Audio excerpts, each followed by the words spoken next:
Bom dia, irmãos. Bom dia. Isso, um bom dia avivado, reformado, com todas as letras. É bom estar reunido aí com gente jovem, com gente tão querida, tão amiga, conhecendo outras pessoas, relacionando-nos com outras pessoas salvas em Cristo Jesus pela graça, justificada pela fé, eleita antes da fundação do mundo para ser conforme a imagem de nosso Senhor Jesus Cristo. E é bom ver tanta gente nessa condição e tão jovem. É renovador para o nosso coração saber que jovens estão interessados pela teologia, ela que foi até o século XII a rainha das ciências. Todas as outras ciências orbitavam em torno da teologia, mas infelizmente ela foi sendo empurrada para fora do meio acadêmico, para fora das universidades, e hoje é achincalhada, maltratada, desprezada pela própria igreja, e o que nos traz assim uma grande frustração. Por quê, pastor? Porque lendo a Bíblia e lendo a história, nós conseguimos entender que igrejas nascem e igrejas morrem. Igrejas nascem na força do amor por Deus e por sua palavra e morrem no desprezo a Deus e no desprezo da sua palavra. Elas nascem por razões muito claras e morrem por razões muito claras. E no meio do caminho estão os servos de Deus, estão os pregadores. Alguns, quando detectam esse estado moribundo de uma igreja, quando detectam esse estado doentio da igreja, tentam fazer alguma coisa, tentam despertar a igreja, tentam trazer à memória dos santos o que lhes pode dar esperança. Outros simplesmente vão vivendo a vida como se igreja fosse exatamente isso que a gente está experimentando na nossa geração e não aquilo que Deus revelou em sua palavra. Mas mesmo nos tempos bíblicos, os pregadores, os apóstolos tiveram embates tremendos no mundo espiritual em favor da igreja, preocupados com a igreja, preocupados com os santos. Eu gostaria de ler uma dessas preocupações com vocês, e transformada em oração. Está na carta do apóstolo Paulo aos Colossenses, capítulo 1. Carta do apóstolo Paulo aos Colossenses, capítulo 1. Nós vamos ler o coração de Paulo enquanto ele orava pela igreja de Colossos, uma igreja ameaçada doutrinariamente, o gnosticismo. Aí eu vou deixar por sua conta para você pesquisar o que é isso, porque não dá para dar todas as explicações em uma hora. O gnosticismo estava entrando na igreja, essa linha filosófica, destruindo o conceito bíblico de quem é Jesus, o conceito revelado da pessoa de Cristo.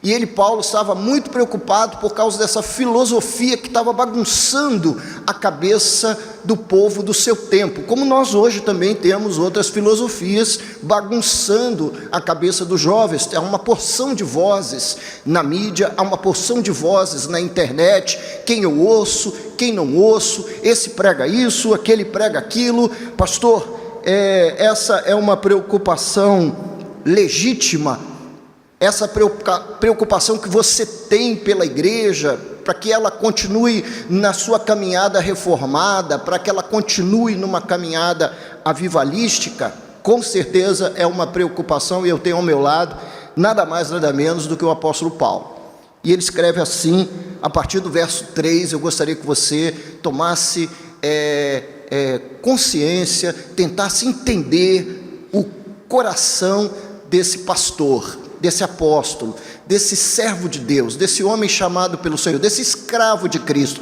desse prisioneiro de Jesus, porque é assim que eu me sinto, um prisioneiro de Jesus, um escravo de Cristo, um algemado à verdade. E ele diz o seguinte: damos sempre graças a Deus, Pai de nosso Senhor Jesus Cristo, quando oramos por vós. desde que ouvimos da vossa fé em Cristo Jesus e do amor que tendes para com todos os santos. Então, quando o apóstolo Paulo lembrava da fé dos colossenses, do amor que eles nutriam uns pelos outros, ele prorrompia diante de Deus em ação de graças, por causa da esperança que vos está preservada nos céus, da qual antes ouvistes pela palavra da verdade do evangelho, que chegou até vós, como também em todo o mundo está produzindo fruto e crescendo. Tal acontece entre vós desde o dia em que ouvistes e entendestes a graça de Deus na verdade. Há um processo cognitivo, há um processo racional, intelectual, que exige de você entendimento para que você possa interiorizar e abraçar a graça de Deus. Na verdade, o apóstolo Paulo orava por isso. Segundo fostes instruídos por Epáfras, nosso amado conservo, e quanto a vós outros, fiel ministro de Cristo, o qual também nos relatou do vosso amor no Espírito. Agora ele vai para a causa da sua oração pela igreja.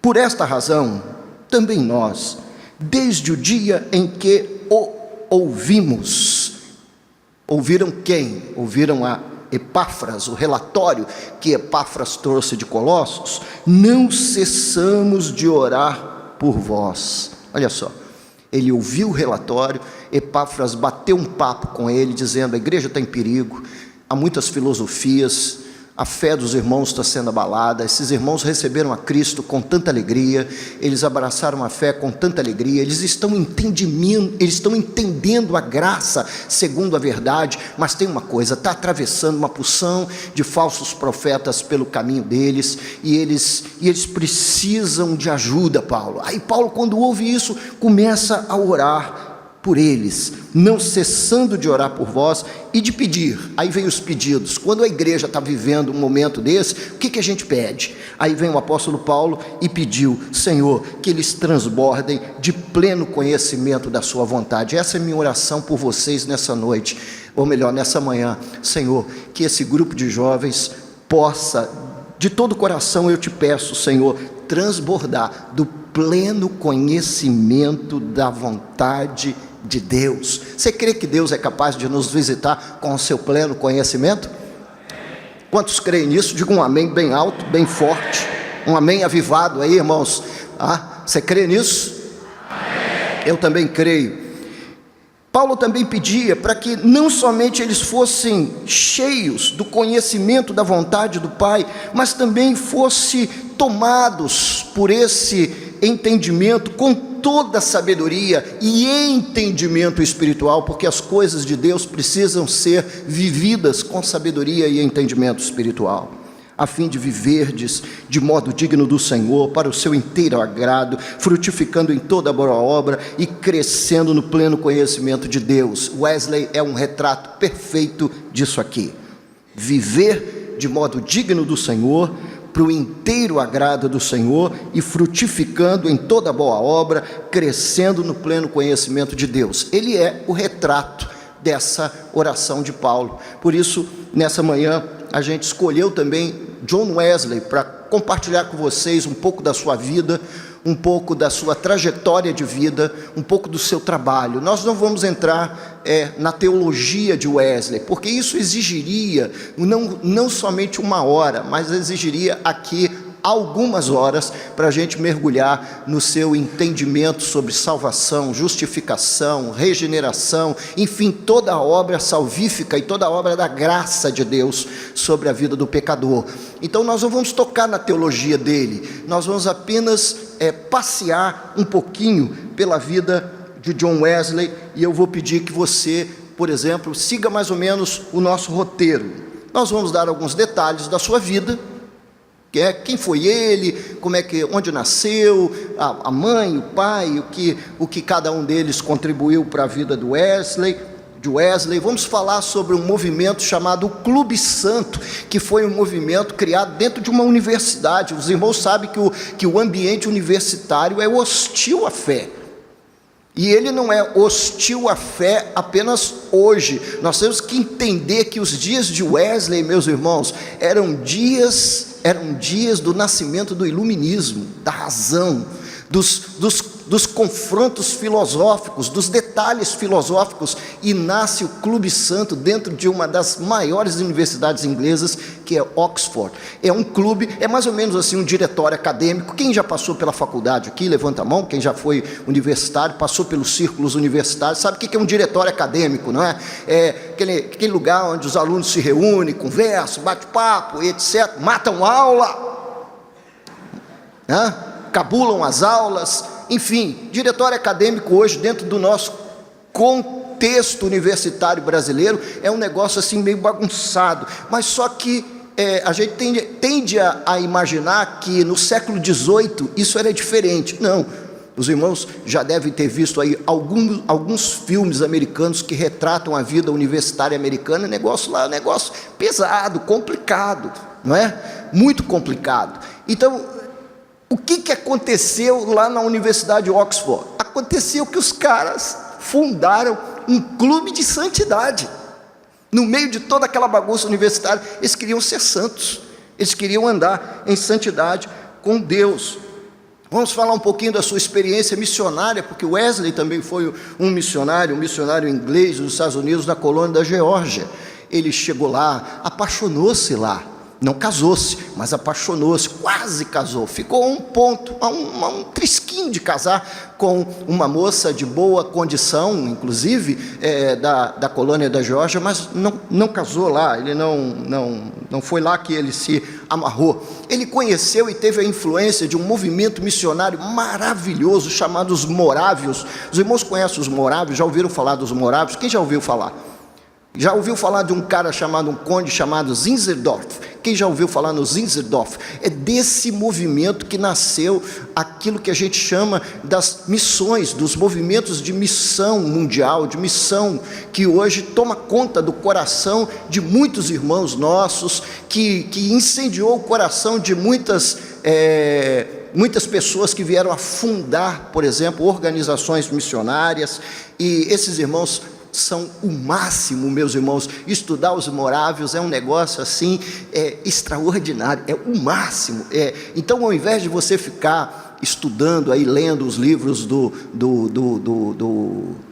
Harry Potter, do Crepúsculo, ou qualquer outra literatura nessa linha, vai ler a história dos Morávios, vai ver como é que esse movimento contribuiu para a história da igreja contemporânea. Vamos falar um pouquinho também da conversão dele e do ministério itinerante de Wesley. Wesley era um pregador itinerante, ele não era pregador de um único púlpito. Na verdade, Wesley era um pregador de muitos lugares, pregou em muitas praças, e ele queimou a língua, porque ele criticou George Whitefield. Já ouviram falar em George Whitefield? Quem já ouviu falar em George Whitefield aí, diga amém.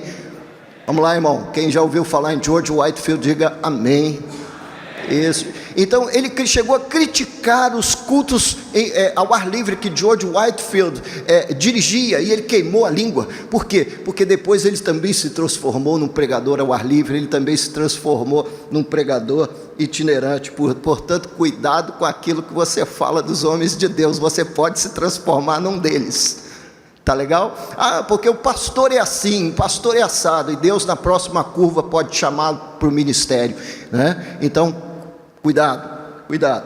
John Wesley, a gente também quer tocar um pouquinho. Hoje a gente está aqui com um periférico meio diminuto, que é o telefone, então dá um delayzinho aqui até quando eu toco, para aparecer lá na terra. Vamos falar um pouquinho da Inglaterra dos dias de Wesley, vamos encontrar os paralelos e as conexões com o Brasil dos nossos dias, né? Vamos fazer essa conexão histórica que é muito importante. Vamos ver a contribuição de John Wesley para a sua nação, e como você, um jovem, pode contribuir para a sua nação, para a nação brasileira. Vamos falar da sua visão evangelístico-social. Pastor, o senhor vai falar tudo isso em 1 hora? Vou tentar, e vou tentar. Vamos falar um pouquinho da sua visão evangelístico-social. Vamos também falar da sua vida literária, da sua agenda literária. Wesley tinha uma agenda literária invejável, e a gente vai ver como é que era essa agenda de John Wesley. Mais uma vez, desculpa aqui, meu irmão. Inglaterra dos seus dias, contribuição para a nação, sua visão evangelístico-social, sua vida literária, sua agenda de leitura. Eu trago aqui para os irmãos hoje uma agenda de leitura de John Wesley, e gostaria também de incentivar você a ter uma agenda de leitura semelhante a Wesley. E finalmente a gente vai tocar um pouquinho na sua morte e o que a igreja brasileira pode aprender com a vida desse homem extraordinário. Vamos dar alguns detalhes da vida de John Wesley. Wesley foi filho de um pastor, Samuel, casada com uma mulher puritana, de origem puritana, reformada, de nome Susana. Na verdade, quando a gente estuda a vida de Wesley, a sua mãe tem, por conta da sua piedade, tem uma relevância maior, inclusive, que o seu próprio pai. A sua mãe era uma mulher extraordinária. A sua mãe ensinou todos os filhos a ler e a escrever, e não eram poucos, eram 19 irmãos, e Wesley era o 15º entre 19. Imagina você, hoje de manhã, né, a gente amanheceu e tudo mais, de vez em quando o João, meu netinho, amanhece lá em casa, eu fico imaginando 19 Joões juntos. Meus irmãos, não deve ser nada fácil. E o que os biógrafos de Susana Wesley diz é que, como ela era mãe de 19 e mulher de pastor, ela tinha que, de alguma maneira, manter um clima de silêncio em casa, e ela não permitia que os seus filhos chorassem alto. Era uma mulher de Deus, irmão. Por isso ela era uma puritana, né? Uma mulher de Deus, com toda uma tradição reformada, com toda uma tradição teológica e devocional viva no coração dela. Wesley nasceu num vilarejo chamado Epworth, em 1703. Eu não sei se você prestou atenção no sermão do pastor John. E alguém se lembra em que ano nasceu Jonathan Edwards? 1700 e... Não foi 4? Foi 3 mesmo? Bem, então o que isso significa? Significa que eles eram contemporâneos. Nasce um avivalista na América, nasce um avivalista na Europa. Quem pode controlar o plano de Deus? E ainda tem alguns que não acreditam que Ele está sentado no trono, soberano, governando a história. Ele é Senhor da história. Diga para o seu irmão aí: Deus é o Senhor da história, meu irmão. Deus é o Senhor da história. Ele vai mexer com a América, vai mexer com a Europa, e nascem 2 meninos que nunca se conheceram, ou pelo menos nunca se comunicaram ministerialmente, mas que fizeram uma contribuição enorme para o trabalho, para o plano avivalístico de Deus, da sua igreja no século XVIII. Aos 5 anos de idade, ele foi salvo de um incêndio. Sua casa pegou fogo, sua residência pegou fogo, e ele foi salvo por vizinhos. O menino quase morreu nesse incêndio, e a sua mãe brincava com ele, dizendo que ele era um tição tirado do fogo. Ele era uma brasa que foi arrancada do fogo. Ele foi salvo através do fogo, brincava Susana Wesley, nos seus cultos domésticos, dirigido por essa mulher, culto este que assistia não somente a sua família, mas a sua vizinhança, vinha ouvir a palavra de Deus dos lábios daquela mulher, numa época em que ministério feminino não tinha lugar na igreja, mas ela era uma serva de Deus, uma mulher de Deus. Seu marido ficou doente, o pastor ficou sem igreja, ela ficou fazendo os cultos domésticos com seus filhos, e a membresia vinha ouvir os sermões dessa mulher puritana, criada aos pés de Deus, vivendo debaixo de uma devoção maravilhosa. Eu fico entusiasmadíssimo com a vida de Susana Wesley. Nós precisamos de mães assim na igreja. Eu vejo as mães competindo com filhas, eu vejo mães desatentas aos seus filhos. Ela foi mãe de 19 e não somente educou nas letras, ensinando o ABC, ensinando a ler, a escrever, mas ensinando também as escrituras. Precisamos de mães crentes assim, precisamos de mais mulheres assim, mais jovens que queiram se casar e terem filhos e serem criados nesse ambiente familiar. A mãe de John Wesley, porque você ser mãe de um avivalista, você ser mãe de um homem que vai mexer com uma nação inteira, é preciso ser uma mulher de Deus. Então, que tipo de filho você está criando? Os casados aqui estão criando dentro do seu lar, e quais são os filhos que vocês, jovens solteiros, quererão ter para o futuro? Vocês gostariam de ser pais de um homem que vai influenciar a nação brasileira? Gostariam de ser pais de um homem que vai mexer com o coração da igreja na sua nação e no seu tempo? Pois é, ela deu a Wesley um ambiente familiar propício para que ele crescesse nesse sentido.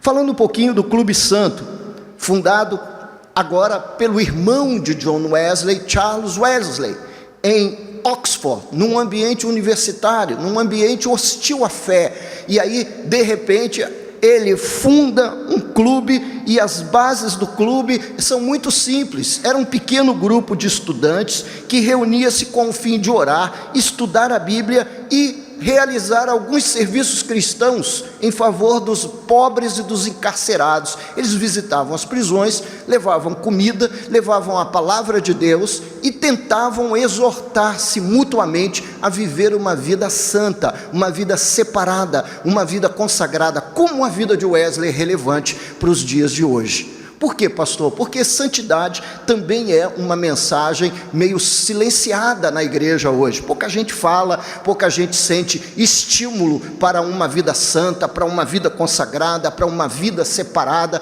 E esse clube era um clube que envolvia-se em torno dessa exortação mútua, de uma vida disciplinada. Nós estamos falando no século XVIII, e esse cara e o seu irmão já praticavam esportes, já cuidavam da sua saúde física. Eles faziam exercício físico, ginástica, naquele clima universitário, e ainda reunia os seus amigos em torno do tema santidade. O grupo foi base. Esse grupo, quando a gente olha para a história, quando a gente faz uma leitura da história, eu fico imaginando, esse grupo foi base para o grande avivamento do século XVIII, que foi encabeçado por esse pregador reformado chamado George Whitefield.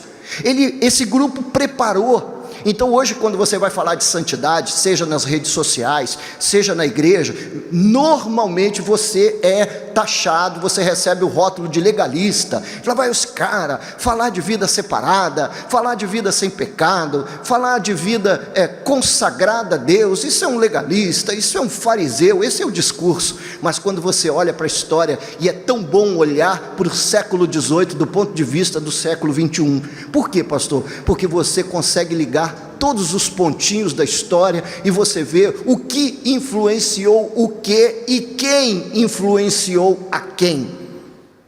Por isso que é legal você fazer esse olhar sobre a história da igreja, porque você vê quais foram os movimentos que influenciaram. E aí eu volto ao capítulo 1 de Colossenses, Paulo orando para que a igreja de Colossos fosse despertada para o entendimento espiritual. O que nossa igreja em pleno século 21 precisa? Precisa ouvir de novo a mensagem da santidade, precisa ouvir de novo que é necessário que nós nos separemos para Deus, porque sem a santificação ninguém verá o Senhor, nem os pastores. Poxa, ninguém disse amém. Chegou a hora da sua vingança, você não disse amém. Nem os pastores verão a Deus sem a santificação. Sem santificação ninguém verá o Senhor. Portanto, o Clube Santo cairia muito bem hoje dentro das universidades brasileiras.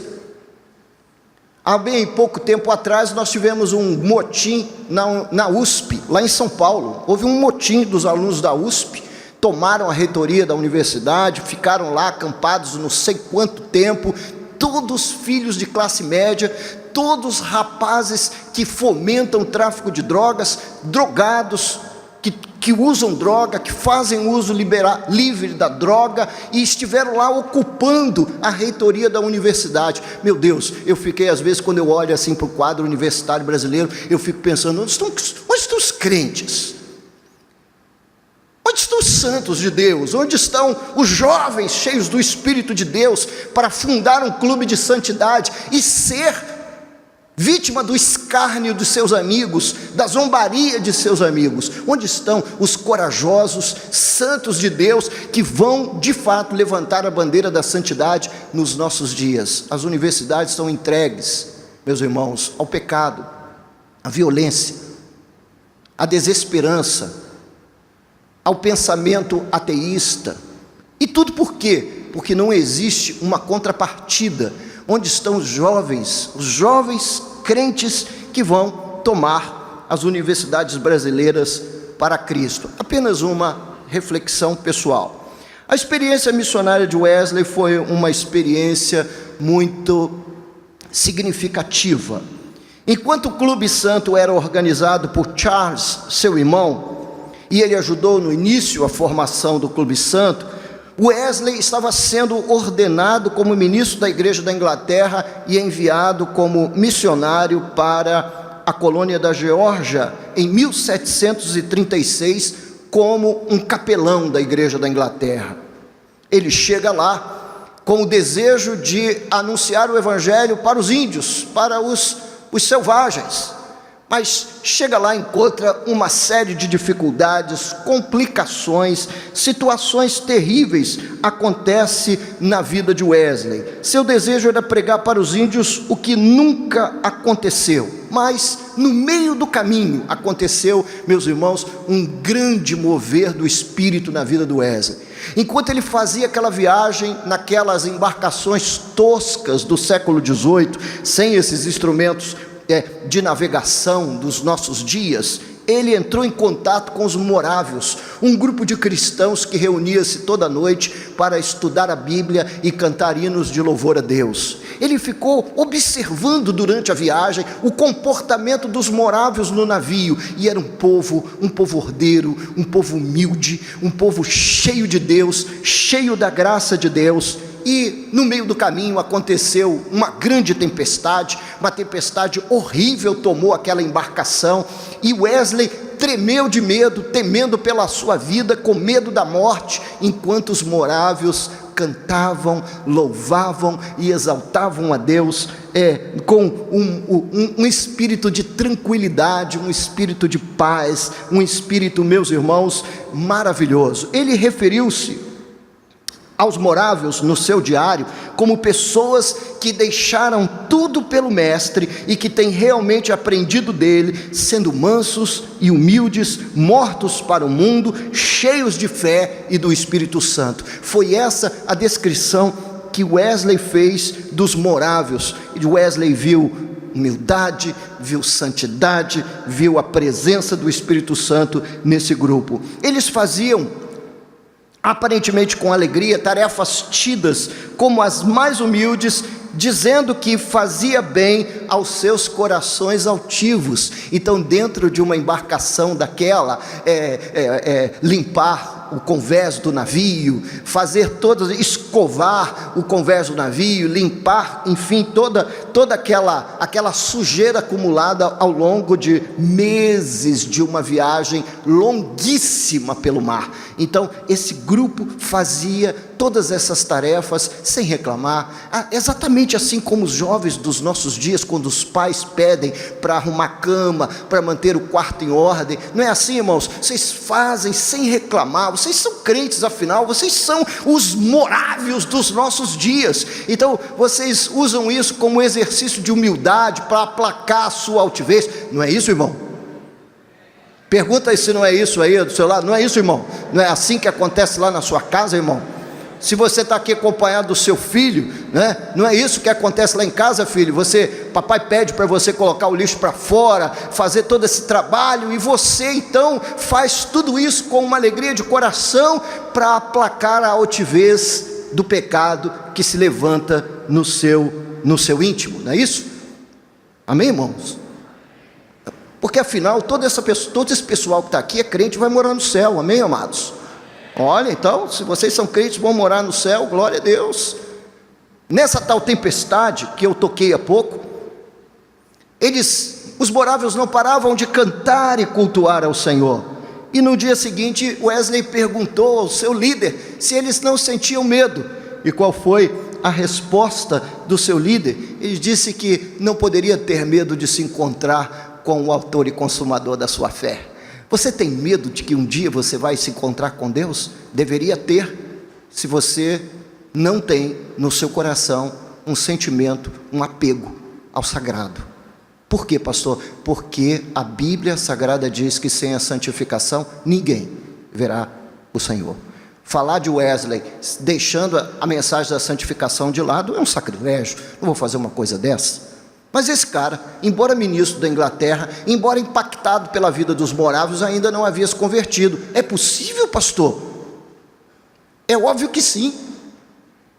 O que é o que é? O cara tem pinta de crente, carrega a Bíblia, canta hino, dá dízimo, mas não é crente. O que ele é? Poxa, irmão, não é difícil, é um descrente. Ele é um descrente, ele é um perdido, ele precisa ser salvo. Esse cara era missionário perdido. Esse sujeito era um missionário com medo da morte. Esse sujeito era um ministro da igreja da Inglaterra, sem ter no seu coração, o seu coração sensibilizado por uma vida humilde e santa e consagrada. Mas aconteceu, não por coincidência, mas aconteceu uma reunião à rua Aldersgate, em Londres, e Wesley, ouvindo a leitura do prefácio, não era nem do comentário, mas do prefácio do comentário de Martinho Lutero à carta aos Romanos, quando ele ouviu, mudança que Deus opera no coração pela fé em nosso Senhor Jesus Cristo, ele disse, é isso que eu preciso de mudança, mas a mudança que eu preciso, ela provém da fé, em Jesus Cristo. Eu preciso de uma fé robusta em Jesus Cristo. Naquela noite ele encontra-se com Jesus, naquela noite ele faz-se um discípulo de Jesus, naquela noite ele se alegra por força da sua conversão, e começa então um grande movimento do Espírito na vida de Wesley. Influenciado pelo clube de santidade, pelo clube santo de Oxford, ele começa a enfatizar a santidade. Uma vez salvo e movido por uma vida disciplinada e metódica, que era o tom da vida de John Wesley, a sua paixão por uma vida separada para Deus se tornou notória nos seus sermões, notória na sua teologia. Ele até radicalizou um pouco. Mas quando eu leio, por exemplo, sobre a doutrina da perfeição, que é obra do metodismo wesleyano, quando eu leio sobre isso, sabe o que eu sinto? Eu sinto que ele está exatamente do lado de Jonathan Edwards nas suas 70 resoluções. Tudo que ele quer é se separar do mundo e ser um homem santo para Deus. Qual é o problema de um jovem se levantar aqui nessa manhã e dizer, pastor, de hoje em diante eu quero ler a Bíblia todos os dias, eu quero orar todos os dias, eu quero jejuar 2 vezes por semana, eu não quero perder o culto da minha igreja, eu quero guardar o domingo como um dia santo consagrado ao Senhor, como fizeram os meus antepassados, eu quero defender a doutrina da santidade de todo o meu coração. Eu dou amém para ele. Eu vou explicar para ele a obra do Espírito no processo de salvação, regeneração, justificação e santificação, mas vou dizer para ele que esse é o desejo mais glorioso que o Espírito Santo pode colocar no coração de um homem. Ninguém deseja santidade sem que o Espírito tenha ali aceso no coração essa chama. Ninguém anseia se separar do mundo se o Espírito de Deus não estiver por trás desse desejo. Por quê, pastor? Porque meus irmãos, a nossa condição de pecadores depravados, a nossa condição é a seguinte: nós somos porcos e como porcos desejamos o lamaçal. Essa é a nossa condição como pecadores depravados. Mas o dia em que conhecemos Jesus e somos feitos novas criaturas, nós começamos a desejar pelas coisas lá do alto onde Cristo vive. O nosso anseio passa dessa terra para a terra de Beulah, passa dessa terra para o além. A nossa satisfação começa, meus irmãos, a entrar por um outro caminho, pelo caminho celestial. E Wesley era exatamente um homem assim, resoluto, decidido, vivia uma vida disciplinada, metódica para a glória de Deus. Os excessos que ele cometeu, ele os cometeu para a glória de Deus. Eu quero tomar as palavras do pastor Franklin como minhas, tomando emprestada. Ele disse o seguinte, que todo arminiano deveria ler com cuidado a teologia de John Wesley, e todo calvinista não deveria pregar menos do que John Wesley pregou. Gente, nós estamos diante de um homem usado por Deus para um movimento glorioso na Europa. Toda a sua disciplina, outrora dirigida ao corpo e à mente, agora ganhara nova direção, o espírito. Agora ele não era só um atleta, agora ele não era só um homem de horários rígidos, de alimentação rígida. Agora ele era um homem de Deus, canalizando todo esse desejo para a sua agenda de leitura, para a hora que acordava, para a hora que dormia, para o seu estudo bíblico e para a sua vida de oração. Wesley jejuava 2 vezes por semana, quartas e sextas, e ele chegou ao ponto de não ordenar nenhum ministro metodista se ele não jejuasse 2 vezes por semana. Você quer ser pastor, meu filho? Quero. Então tem um negócio seguinte: você tem que estudar a Bíblia e orar até você cair para o lado, e tem que jejuar 2 vezes por semana.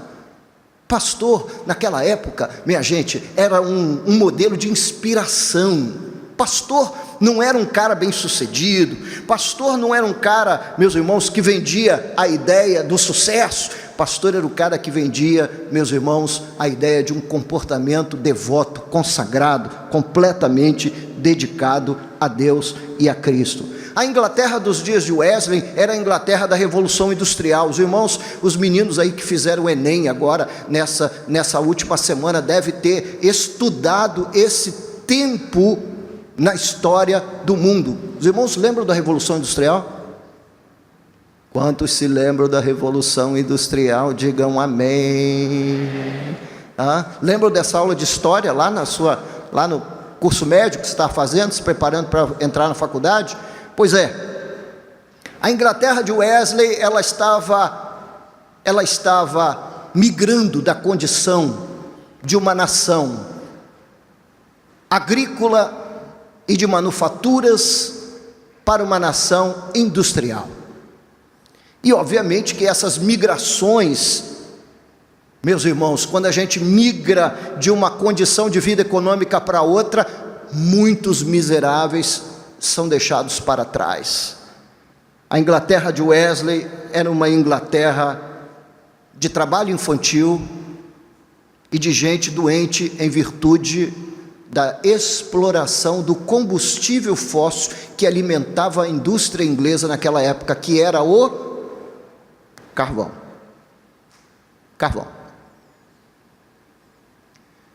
O carvão alimentava as indústrias daquele tempo. Muitos problemas de saúde naqueles dias, muitos.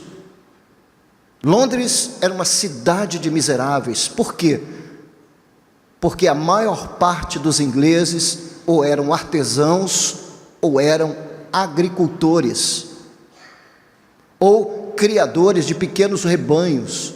Eles não tinham formação para trabalhar na indústria, eles não tinham formação para o mercado de trabalho, falar assim mais ou menos a linguagem que os irmãos normalmente ouvem aí no seu círculo de jovem. Eles não estavam preparados para o mercado de trabalho. Além disso, a varíola estava, meus irmãos, estava arrasando com a Europa e também com os Estados Unidos. Me perguntaram aqui do que Jonathan Edwards morreu. Ele morreu por ser vítima de um processo de pesquisa de uma vacina contra a varíola, e desse processo ele acabou falecendo prematuramente. A varíola era um mal terrível.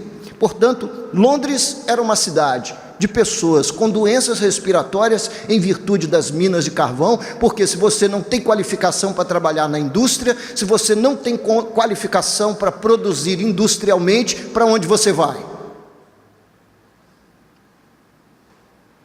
Você vai para a fonte de extração de matéria-prima, e era para lá que os homens iam e morriam nas minas de carvão, vítimas de doenças respiratórias. Então você pode mais ou menos entender economicamente essa nação.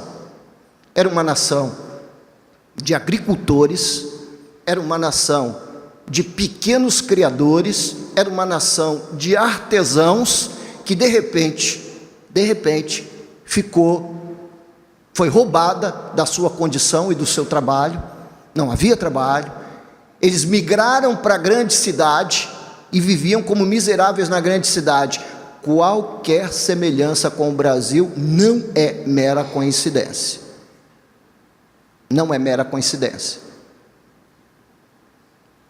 Comunidades, favelas inchadas, gente miserável, vivendo abaixo da linha da pobreza. E aí, quem é que vai olhar para essa gente? Quem é que pode olhar para um miserável? Quem é que se compadece de um miserável? Você se compadece? Nós temos um trabalho social em cima do extinto lixão da cidade do Rio de Janeiro, que está lá em Duque de Caxias, no Jardim Gramacho. As pessoas vivendo no lixo.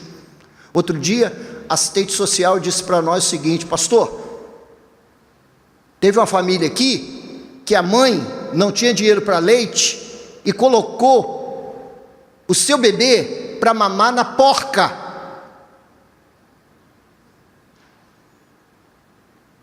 Isso é legal, irmão?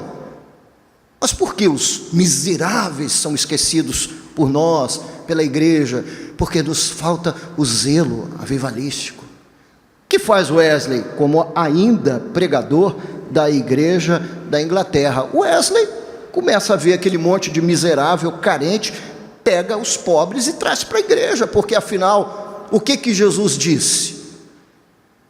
Ide e dizei àquela raposa que os pobres estão ouvindo o evangelho, os surdos estão ouvindo, os cegos estão vendo, e a mensagem de Cristo, a mensagem do evangelho está sendo pregada aqui a toda a nação. Vai lá dizer para ele, enquanto ele está lá no palácio dele, nós estamos aqui, nós estamos fazendo o que é necessário ser feito, movido pela compaixão do Espírito, movido pela ação do Espírito. Não havia nenhum plano social para tomar a coroa, não havia nenhum plano de levar essa galera para a rua, não haviam faixas estendidas, gritando no meio da rua, não haviam manifestações dos black blocs ingleses daquela época, os wesleyanos rebeldes. O que havia era um homem cheio do Espírito Santo, movido de intensa compaixão, agarrando nessa população miserável fabricada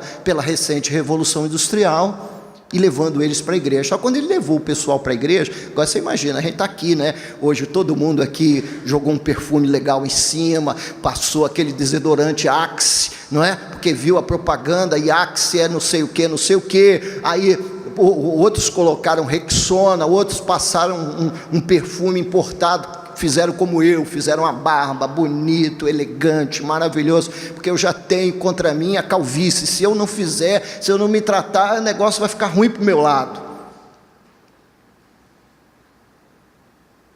Aí o que ele faz? Ele pega nessa gente toda desarrumada, ele pega essa gente toda rejeitada pela sociedade inglesa e traz essa gente para a igreja, começa a pregar o evangelho e as pessoas se convertem, e ele traz essa gente para a igreja. Então o que ele faz? Ele era um homem inteligente, é um homem formado em Oxford, Um teólogo, ele vai para cima do púlpito e começa a pregar contra a ganância da burguesia inglesa, que saíra da produção manufatureira para a produção industrial, e havia ali sentado na igreja muitos patrões que exploravam seus empregados. Os caras não gostaram. O que fizeram? Uma reação contra Wesley. E aí Wesley foi expulso da igreja da Inglaterra, e foi nesse momento, quando ele foi expulso do púlpito da igreja da Inglaterra, é que ele queimou a língua, porque ele criticava tanto George Whitefield, que acabou se tornando um pregador itinerante. E sabe qual foi o próximo púlpito de Wesley? Ele saiu do púlpito, meus irmãos, da igreja da Inglaterra, para pregar em cima do túmulo do seu falecido pai, pastor Samuel. E aí ele começa a pregar para aqueles miseráveis, rejeitados, para aqueles párias da sociedade, para aquela gente completamente invisível, e aquela gente começa a se converter. E ele nota que aquela gente que se converte não sabe ler, e ele então começa a pregar o evangelho. Eles se convertem, chegam nas sociedades metodistas, que inicialmente não foram criados como igreja, eram apenas núcleos de recepção de pobres convertidos, lugar onde as pessoas eram alimentadas, cuidadas e lhes ensinada a letra, para que eles pudessem ler a Bíblia, para que eles pudessem ler as escrituras sagradas. E com isso John Wesley faz uma contribuição enorme para a sua nação, sem alarido, sem violência. Foi uma revolução do Espírito Santo, um mover do Espírito Santo tal que nunca mais, desde o século XVIII, a Inglaterra, o Reino Unido por inteiro, viveu um avivamento como o avivamento wesleyano, o avivamento dos dias de John Wesley. Ele passou então a viajar por todo o Reino Unido pregando o evangelho.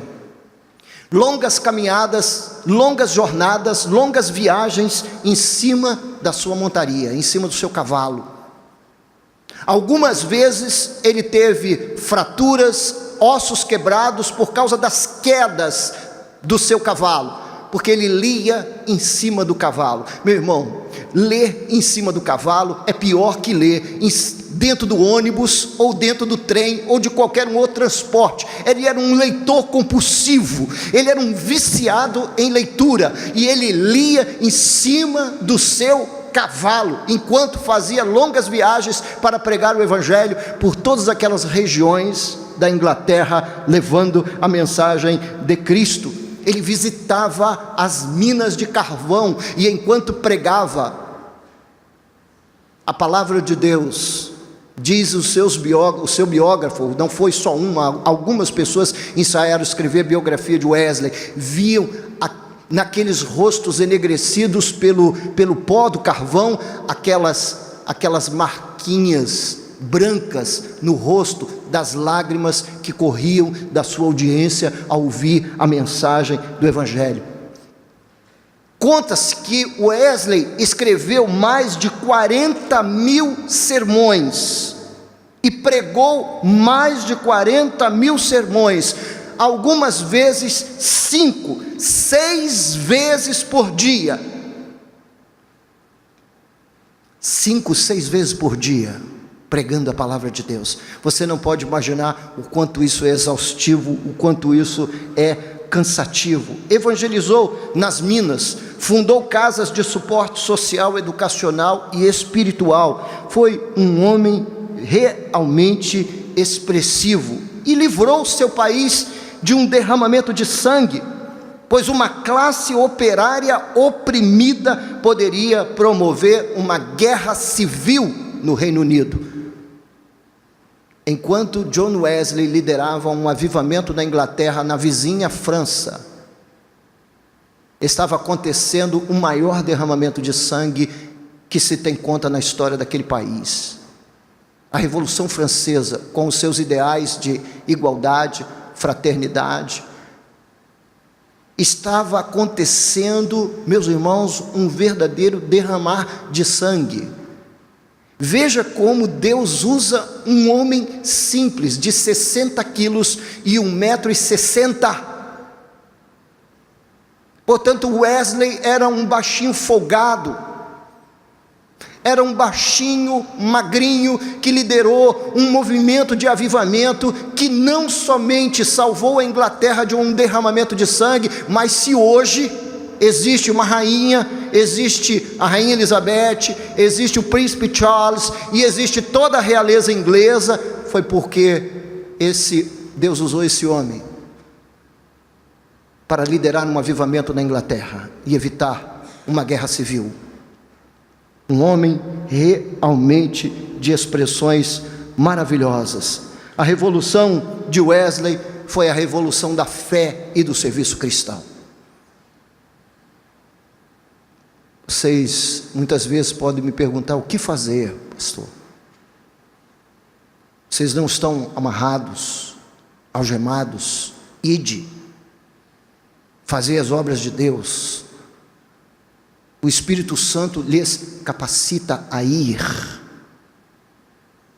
Pregue o Evangelho, cubra o nu, alimente o pobre. Engendrem esforços, porque a nossa condição nacional não é melhor do que a Inglaterra dos dias de Wesley. Porque a igreja que desejar de fato ser reformada e avivada, vai ser impactada por um derramar do amor de Deus. Esse é um dos sinais que Jonathan Edwards aponta, o amor de Deus sobre o nosso coração. E como é que você entra numa comunidade, como as diversas comunidades que existem no Rio de Janeiro, que estão à volta das nossas congregações e da nossa casa, e assiste todo aquele circo do horror, tráfico de drogas, violência, gente sem formação, escolas onde os professores não chegam, meninos como eu tenho lá na igreja de 14, 15 anos, que por força dessa política do Ministério da Educação, da não reprovação, tem 14, 15 anos de idade e não sabem ler,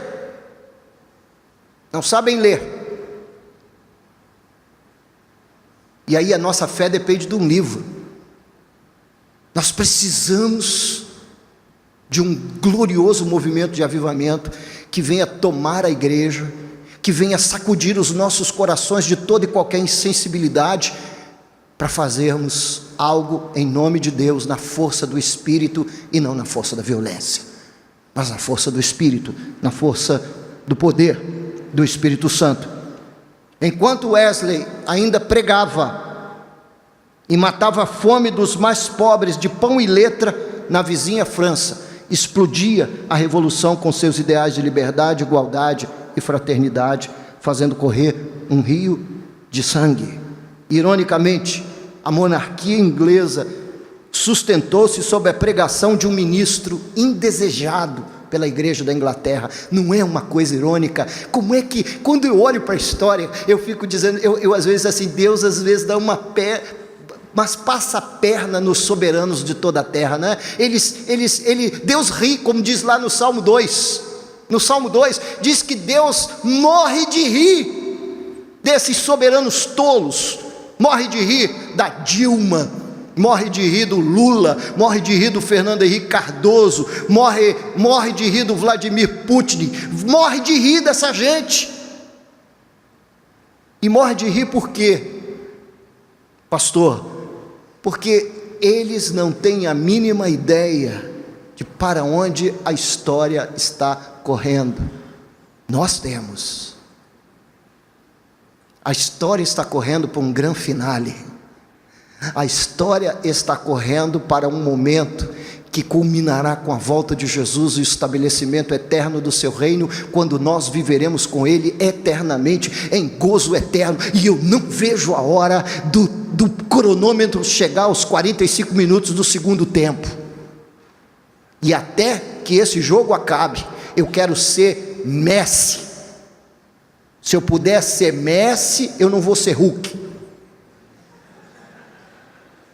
Eu quero ser Messi, eu quero ser craque, eu quero lutar, eu quero trabalhar, eu quero me gastar, eu quero que a minha vida seja consumida. Às vezes eu sou irracional nesse processo.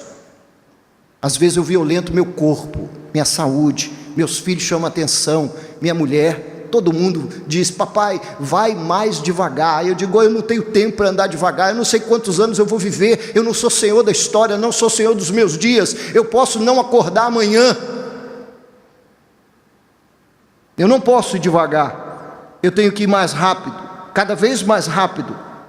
E a revolução de Wesley, sua visão evangelístico-social, aplacou a revolta, plantando amor, carinho e cuidado no coração de pessoas que tinham tudo para ser revoltadas.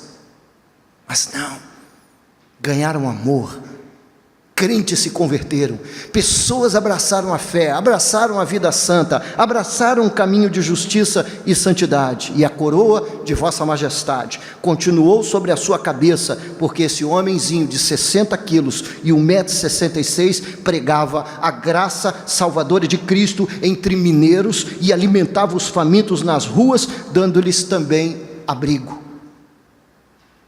Um homem de Deus, um servo do Senhor. Como é que Deus usa pessoas dessa natureza? Ele usa quem quer. Esse homem influencia nada mais, nada menos do que nomes como John Newton, autor daquele famoso hino Amazing Grace, graça maravilhosa, maravilhosa graça, e o abolicionista William Wilberforce. Sua fé, o gigantismo da sua fé, o coração incendiado, a alma totalmente rendida ao poder de Cristo e do seu Espírito, meus irmãos, acaba influenciando pessoas. Deseje ser uma inspiração para outros, porque esse, meus irmãos, é o destino de todo crente, é ser sal, é ser luz. Deseje ser uma fonte de inspiração, uma fonte de iluminação.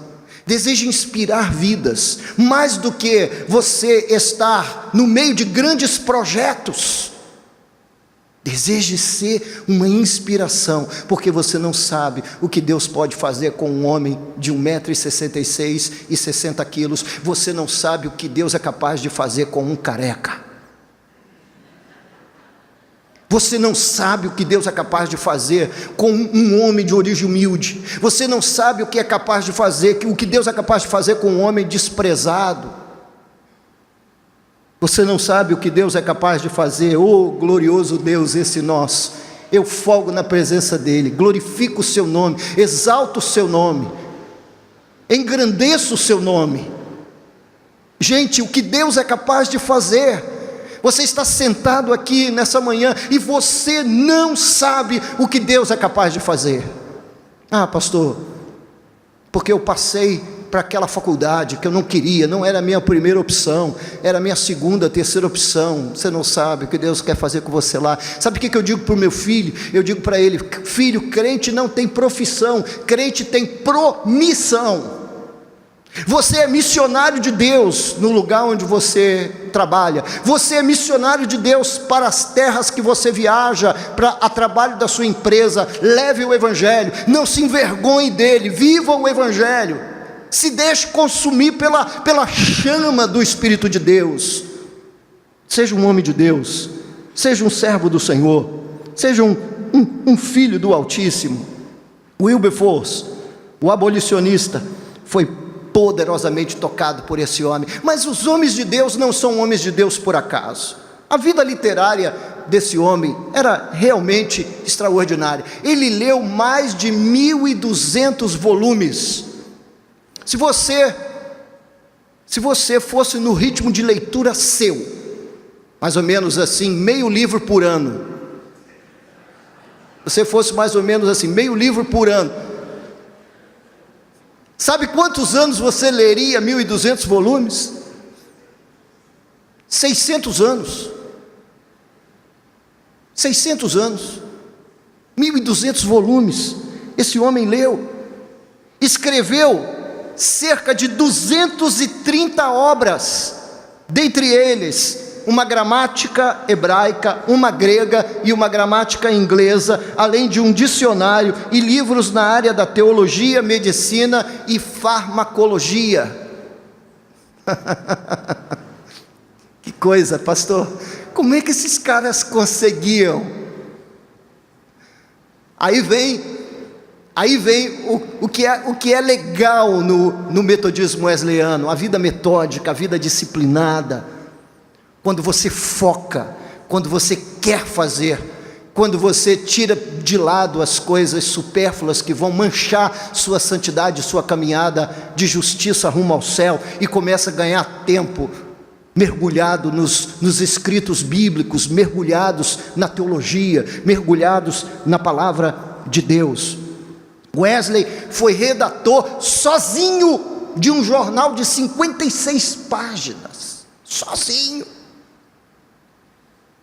Quando eu li que ele foi redator sozinho de um jornal de 56 páginas, eu disse: não, desisto. Fechei e disse assim: Senhor, tem misericórdia de mim, pecador. Para mim não dá mais, né? É realmente um perfil de um homem notável, Sua agenda de leitura era mais ou menos, ou estava mais ou menos organizada assim: segundas e terças, lê comigo, grego.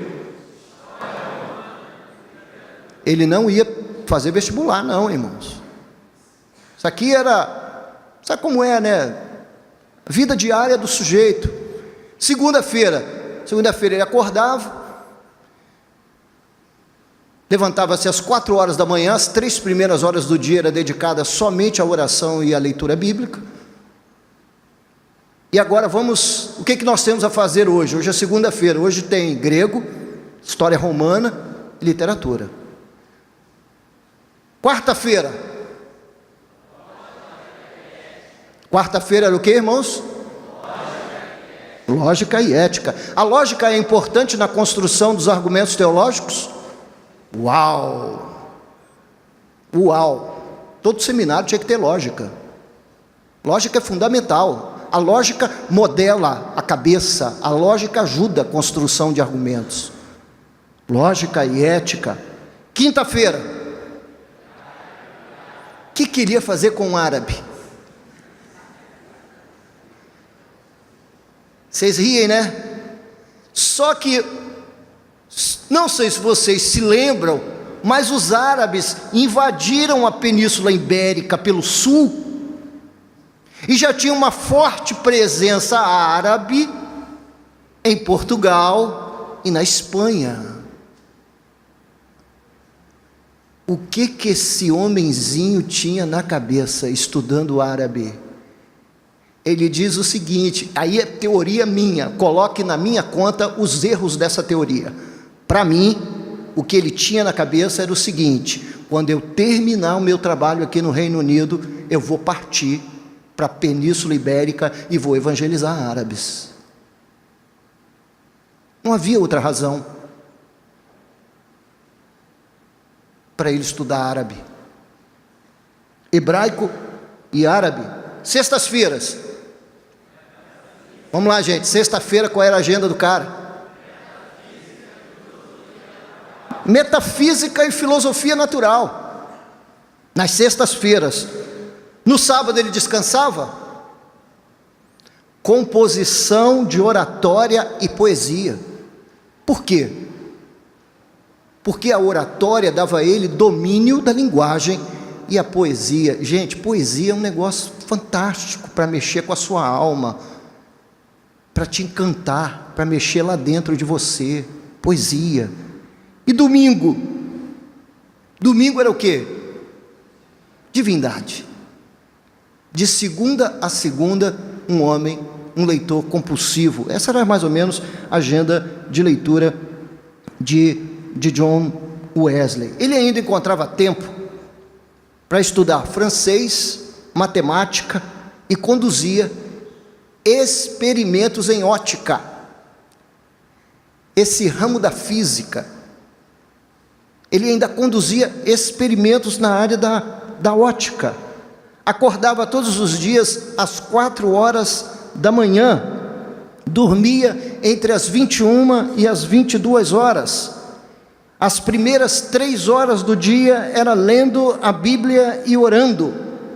E foi esse coração e mente brilhante que Deus usou para abalar o Reino Unido. Bem, finalizando com a sua morte. A morte de Wesley foi uma morte incomum, em todos os sentidos. Primeiro porque ele viveu muito mais do que a vida média do seu tempo. Um homem no seu tempo vivia em média 35 anos, ele viveu 88. 88. Por causa da disciplina com que ele encarava a vida dele. 88 anos de idade. Morreu no dia 22 de março, dia que meu filho nasceu. O Heber nasceu no dia 22 de março. 22 de março de 1791. E quem presenciou a sua morte, testemunhou da incrível presença de Deus no seu quarto. Ele morreu na sua própria casa, no seu próprio quarto. Disse que se ele deixasse para trás mais do que a sua biblioteca e as suas dívidas, poderiam chamá-lo de ladrão. Foi um homem que viveu integralmente para o reino de Deus, consagrado, cabeça, alma, espírito, corpo, integralmente para o seu Senhor. Diz que ele cantou um hino antes de morrer. Eu já tenho um hino que eu quero que cante no meu funeral. Pastor, mas alguém sabe? Não, ninguém sabe, porque eu ainda não planejei toda a liturgia do funeral. Quando eu planejar toda a liturgia do funeral, eu conto que hino é esse. Despediu-se de todos com adeus. Ele não morreu. Ele disse: tchau, daqui a pouco nos vemos. E eu termino o sermão dessa manhã dizendo: tchau, daqui a pouco nos vemos, se não na próxima conferência, na próxima manhã teológica, no gozo eterno do nosso Pai. Que Deus abençoe, em nome de Jesus. Amém.